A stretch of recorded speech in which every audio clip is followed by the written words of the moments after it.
a questão do caminho, verdade e vida, né? A gente até revisou semana passada, a gente acabou ficando mais uma vez, mas eu acho que tem um porquê muito grande disso.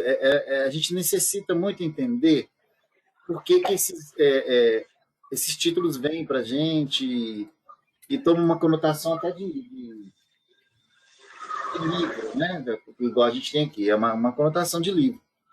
E tem tudo um porquê. Por que que Emmanuel trouxe esse título? Porque a gente entendeu aonde que está a vertente da grande opção por seguir um caminho diferente. Está na nossa consciência. É o atendimento às questões conscienciais. E de posse do entendimento que a gente tem do Evangelho, a gente já consegue direcionar algumas coisas de dentro de nós para esse realinhamento. Esse realinhamento, gente, ele é muito necessário, porque ele é o que justifica a nossa vida, inclusive, a nossa vida aqui na Terra. E aí, quando a gente descobre a verdade, e aí a gente trouxe isso aqui, eu achei muito bacana, que no nosso caso, nós somos espíritas, a verdade ela está contida, e depois eu fiquei pensando nisso, que eu sempre falo isso, no Espiritismo e no Evangelho de Jesus. E aí, eu acho que quando a gente fala de Espiritismo, a gente nem precisa falar no Evangelho de Jesus, porque é redundante. Quando eu falo de Espiritismo, eu estou falando de Evangelho de Jesus. Eu vou até corrigir minha fala. Eu pensei muito nisso semana passada, sabe? Porque eu sempre falo assim. Não é para reforçar mesmo a riqueza do Evangelho, que a gente tem tanto carinho por ele.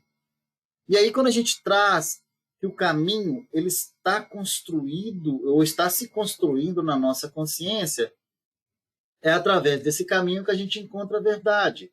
Mas essa verdade ela é só encontrada quando nós direcionamos a nossa vontade para esse achego, para ir ao encontro disso.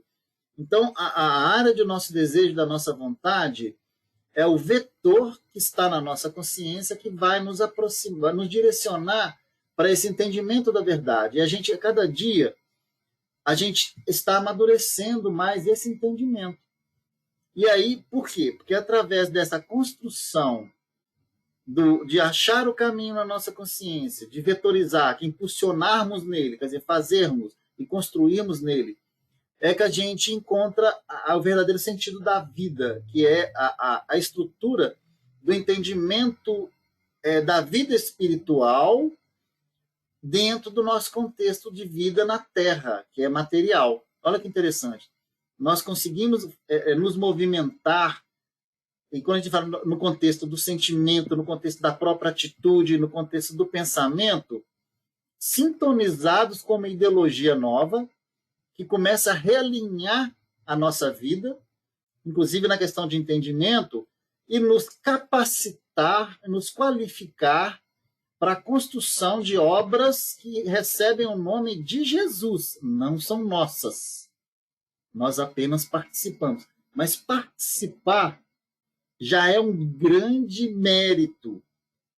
Por quê? Eu vou ter que negar muita coisa em mim que eu carrego de vivências passadas, que são, como se diz, engessamentos muito ligados ao ego, ao meu egoísmo, ao meu orgulho, e que eu vou destituindo dele, desistindo deles, quer dizer, as escamas vão embora, lembra a escama dos olhos, né, que Jesus, quando curou o cego ali, e aí ela vai alcançando uma visão muito mais ampla.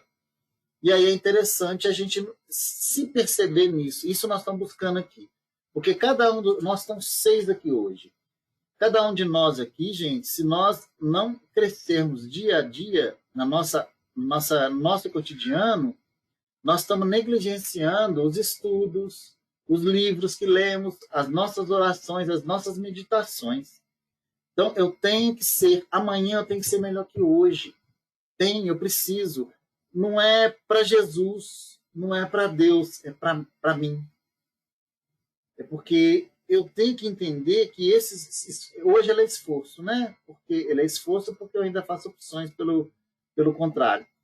Mas ele deveria ser natural. No futuro ele vai ser natural, vai fazer parte de mim.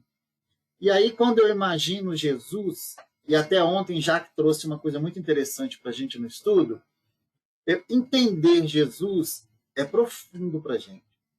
E aí, quando conhecer Jesus é interessante para a gente. E aí, quando você vê algumas falas de Jesus que às vezes nos agridem, que a gente não entende, por exemplo, quem é minha mãe, quem são meus irmãos, né? Que a Jaque trouxe ontem.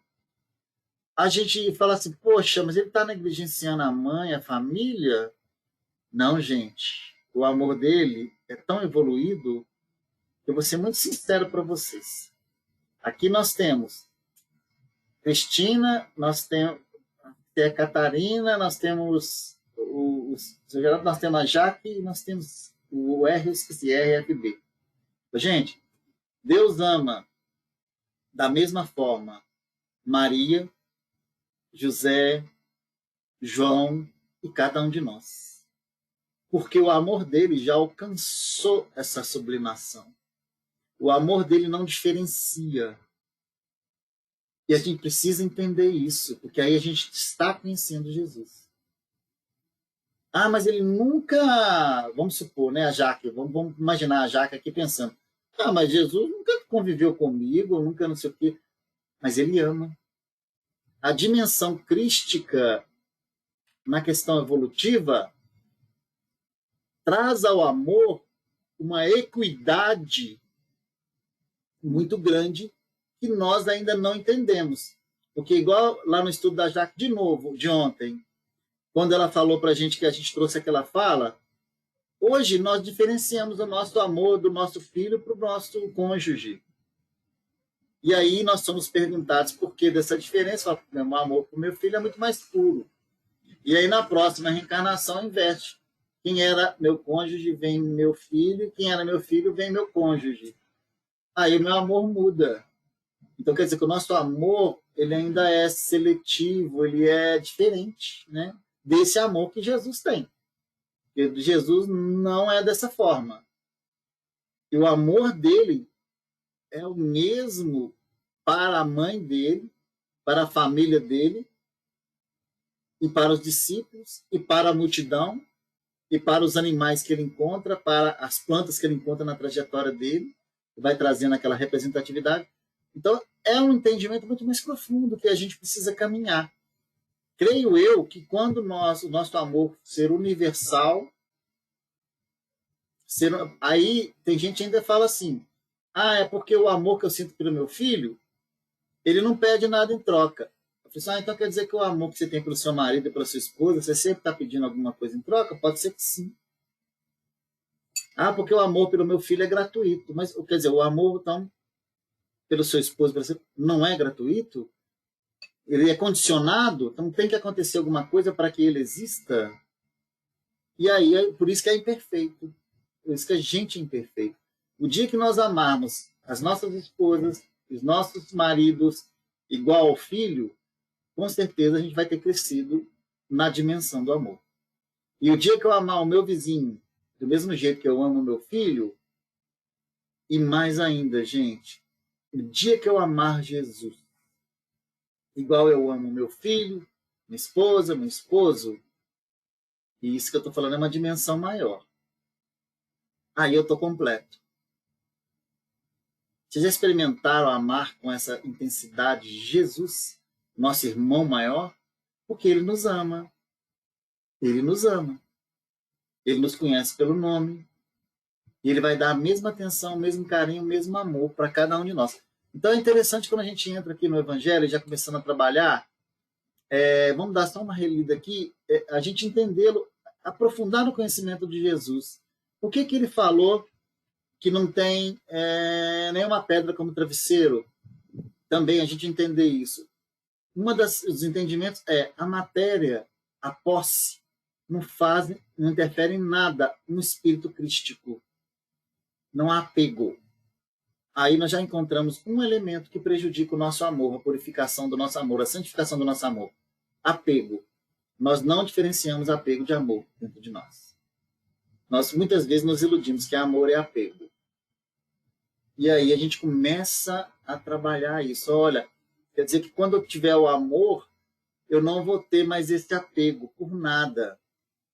E é isso mesmo. O apego prende, né? Ele não liberta. Ele continua aqui para a gente. Nós estamos aqui no 12, tá, gente? Hoje nós vamos começar o 12, isso mesmo. Aqui ele está falando com... Deixa eu só pegar essa parte aqui com Filipe. Lembra que Filipe falou com ele? Senhor, mostra meu Pai e o que nos basta. Disse-lhe Jesus. Estou há tanto tempo convosco que não me tendes conhecido, Filipe. Lembrando que a gente tirou essas interrogações, né? Porque no grego não tem pontuação, tá, gente? Essa pontuação foi feita na tradução. Quem me vê a mim e o Pai, e como dizes tu, mostra-nos o Pai. Não crês tu que estou no Pai e que o Pai está em mim? Isso aqui também não teria, no grego não tem essa interrogação. Então ele fala assim, uma afirmativa, não crês tu que estou no Pai e que o Pai não está em mim. Ele está chamando a atenção de Filipe. As palavras que eu vos digo, não as digo de mim mesmo, mas o Pai que está em mim é que faz as obras. Então é o sentido de sintonia com a vontade divina, que é o que a gente busca o tempo todo. E ela é conquistada na nossa vida aos poucos. É o mal que deixamos de fazer, é o bem que fazemos, é a diferença que fazemos aonde quer que estivermos, na obra divina. E é muito interessante que tem um capítulo no Pão Nosso, que é lindo, maravilhoso. Pena que acho que eu tenho... Não está aqui não, que pena está lá dentro, senão eu pegava para a gente ler aqui. Que fala que nós, em tudo que nós fizermos, nós devemos servir a Deus e não aos homens. Não é para desobedecer chefe, não, gente. Não é para desobedecer o pai nosso, não, a mãe nossa. Não, não é isso. É para Qual capítulo, Marcelo? Eu vou lembrar aqui. Eu tenho ele ali. Pena que não dá para ir lá. Está lá dentro. Não, porque eu estou com o livro aqui. Se você souber... Deixa eu ver. 140 e... eu vou lembrar aqui. Até o final, lembro. Deixa eu ver se eu acho ele aqui na internet, porque aí não precisa sair daqui. Aí eu te falo. Mas ele é maravilhoso. Eu já li ele 3 vezes, para te falar a verdade. Eu saio no culto aqui em casa, eu tive que ler 3 vezes. E as 3 vezes foram entendi coisas diferentes. E aí, quando a gente consegue, gente, motivar a nossa vida a partir de Deus, e aí ninguém está falando aqui para ficar religioso, sair levantando as mãos, não é isso. Quando eu for para o meu trabalho e servir a Deus, eu vou estar atendendo o meu chefe também, atendendo a minha empresa também, atendendo o motivo da minha empresa.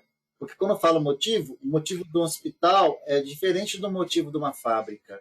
Mas eles são sublimes. Os dois são sublimes.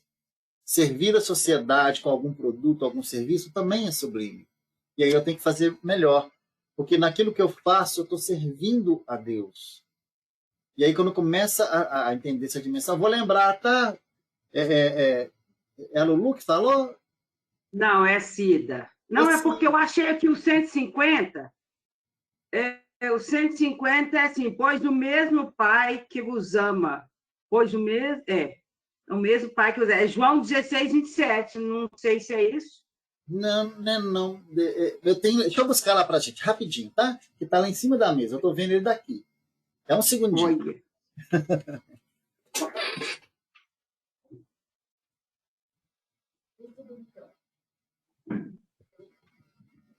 Amor fraternal, deve ser.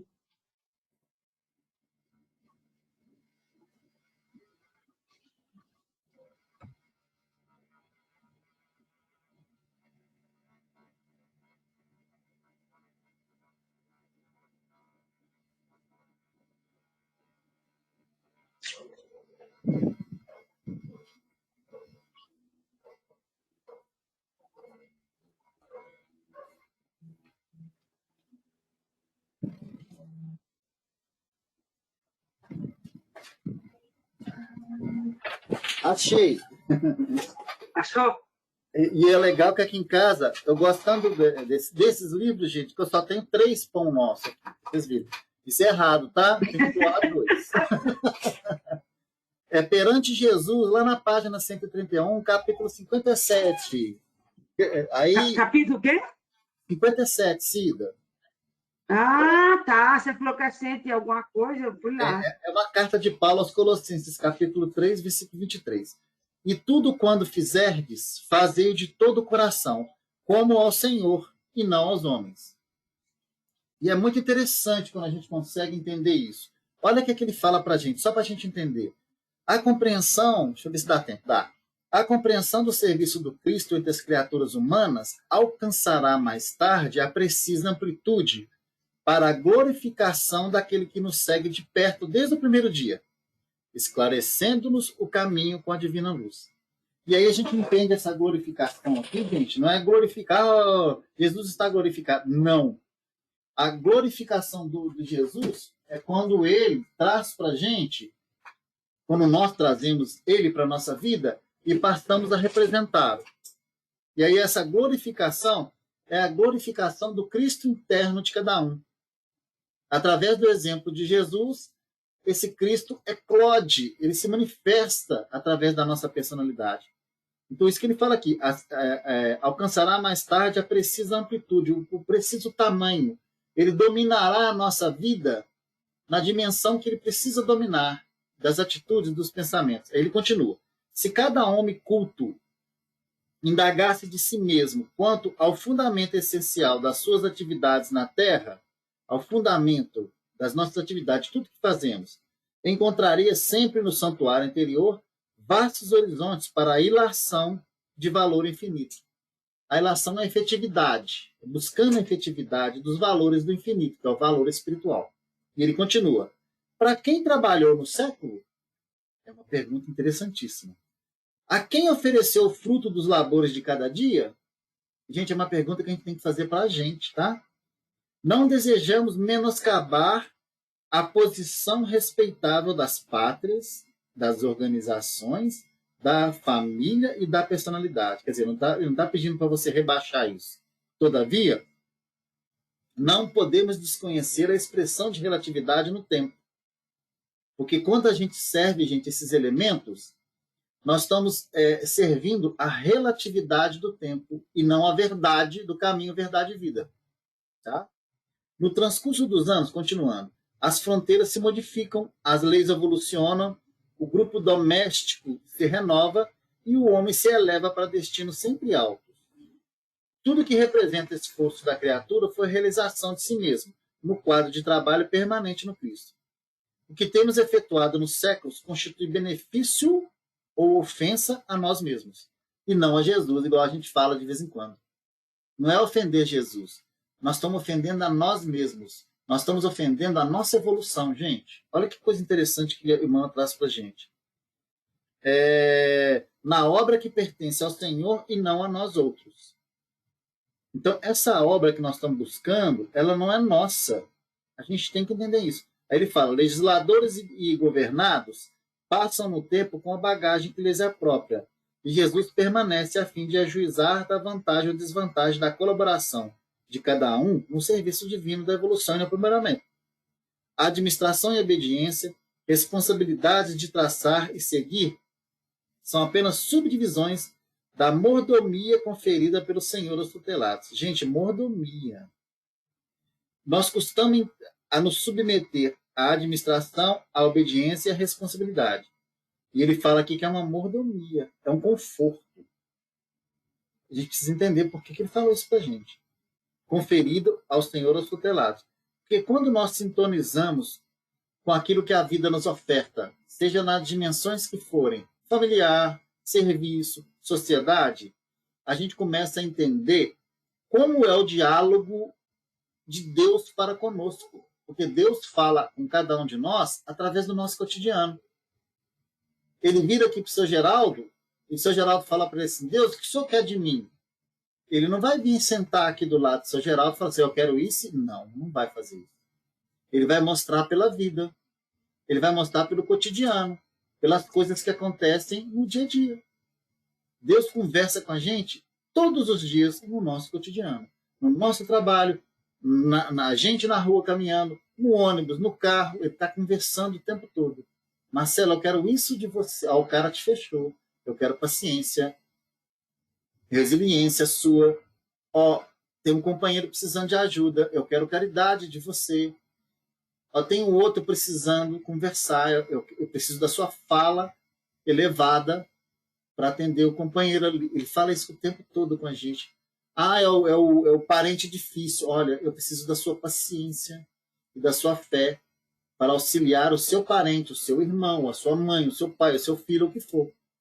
Então, é tudo isso, é toda essa conversa que a gente tem. Então, administração, obediência, responsabilidade é com esse vídeo. E ele fala que o trabalho digno é, é o trabalho digno é a oportunidade santa. Dentro dos ciclos do serviço, a atitude assumida pelo homem honrar-lhe-á ou desonrar-lhe-á a personalidade eterna perante Jesus Cristo. Então, essa honra e essa desonra que a gente faz através das nossas opções, das nossas reações, dos nossos pensamentos, agridem ou não agridem ao Cristo interno. Não vão imaginar que é Jesus, não. Nós agredimos a nós mesmos. Então, tudo que Jesus fala para a gente, nessa questão aqui, dessas obras, o Pai que está em mim é que faz essas obras, porque está sintonizado com essa vontade, com essa construção interna, com essa representatividade tão importante que a gente precisa entender. Crede-me que estou no Pai e o Pai está em mim, crede-me ao menos por causa das minhas obras. Eu faço, eu vivo isso, né? O Cristo falando para a gente. Gente, ele está falando para a nossa intimidade. E crer é o primeiro passo para ser. Então, ele inicia no crer. E aí a gente começa a elaborar o ser, sermos parte disso. Na verdade, vos digo que aquele que crê em mim também fará as obras que eu faço. Só depende de nós atendendo a nossa consciência. E os fará maiores do que estas, porque eu vou para o meu Pai. É interessante essa fala, porque eu vou para o meu Pai. Ele não está dizendo para nós que nós vamos fazer obras como a dele, e até maiores. Ele está dizendo que a gente pode realmente fazer as obras dele maior. E o que ele fala para a gente é que o Cristo que está em nós é que vai fazer essa opção de se direcionar ao Pai, conforme o desenvolvimento do nosso Cristo interno. E aí nós provocamos a aproximação do Pai, essa religação. Hoje a nossa religação ela está sendo feita através de um vínculo religioso. Mas no futuro ela vai direto pelo sentimento divino que existe em cada um de nós. Então, quando ele traz isso para a gente, porque eu vou para meu Pai, isso não quer dizer que ele vai distanciar de nós.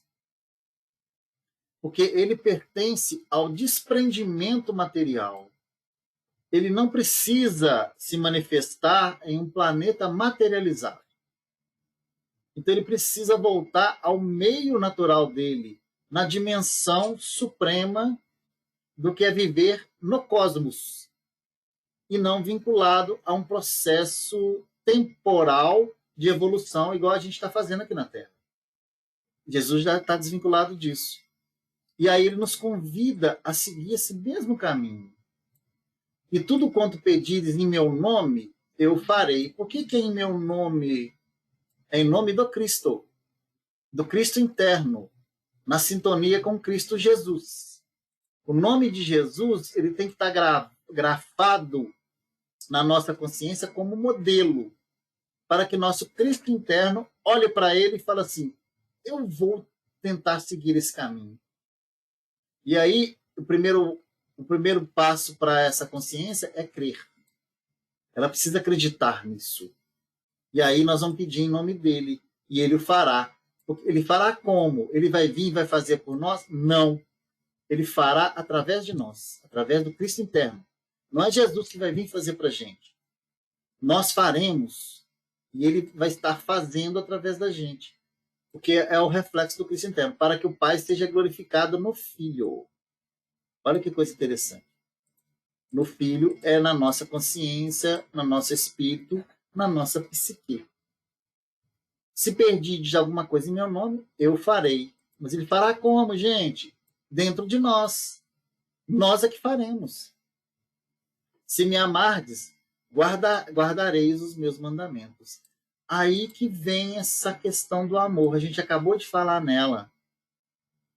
Gente, a gente precisa amar verdadeiramente Jesus. Não ser uma coisa da boca para fora. Nós precisamos sentir esse amor por Jesus. porque ele já sente por nós. E a gente só ama aquele que a gente dá valor, que a gente encontra o valor dele. E Jesus não vai materializar e vai conviver conosco num familiar para que nós possamos o amar. Ele não vai vir como filho nosso, ele não vai vir como marido nem como esposa nossa. Nós vamos amá-lo por segui-lo. É uma conquista diferente, é uma proposta diferente. Ela é complexa, mas a gente precisa nos apropriar dela. Eu vou amar quando eu ser parte, quando eu sentir valor, quando eu experimentar na minha vida a diretriz que ele semeou aqui na Terra. E eu vou amá-lo quando eu virar um semeador também. Porque aquele que assume parte desse Cristo interno e começa a sê-lo, ele começa a semear pelo próprio exemplo, pela fala, pelo pensamento, pela sintonia. E aí nós vamos guardar os mandamentos. O que é mandamento? Aquilo que é mandatório, aquilo que direciona nossas vidas. Então, quando ele fala em guardar, é trazer para a nossa consciência, para a nossa intimidade, e armazenar, e fazer uso. É como se a gente fosse silos, onde se deposita o alimento. E a gente vai lá e vai tirando aos poucos esse alimento, para alimentar as nossas atitudes, para alimentar as nossas vidas. Então, esse que é o sentido de guardar. Não é guardar numa gaveta, fechar e esquecer lá dentro, não. É guardar para usar, para usufruir. Porque ele está falando de amor, e amor não é uma coisa estagnada, amor é movimento. Então, é esse o sentido dessa estrutura que ele... E aí eu rogarei ao Pai, e ele vos dará outro Consolador. Porque você vai estar num outro estágio. Por isso que existe outro Consolador. As nossas dores consola a dor. As nossas dores, depois que a gente reconhece Jesus, são outras. Não são mais tão primárias. Elas são dores que são vinculadas à dificuldade do nosso processo evolutivo. São dores mais evoluídas, sim, para que fique conosco para sempre. Olha que interessante. Ele vai nos alimentar sempre. Ele não mandou guardar como um silo? Ele, para que fique convosco, conosco, para que sirva de alimento o próximo estágio evolutivo da sua dor, que é o reconhecimento da sua pequenez. Olha que sabedoria, gente. Que sabedoria, hein? E aí a gente deixa o 17 para a semana que vem, senão Jaque me puxa a orelha, né, Jaque? Pode passar para você? Pode sim. Profundo, né, Marcelo? Oi? Profundo esse estudo. Mas, Oi. gente, acho que o nosso desafio, vamos deixar um para casa. Vamos tentar sentir o nosso amor por Jesus, como ele é, nos identificar, para a gente poder evoluir nele.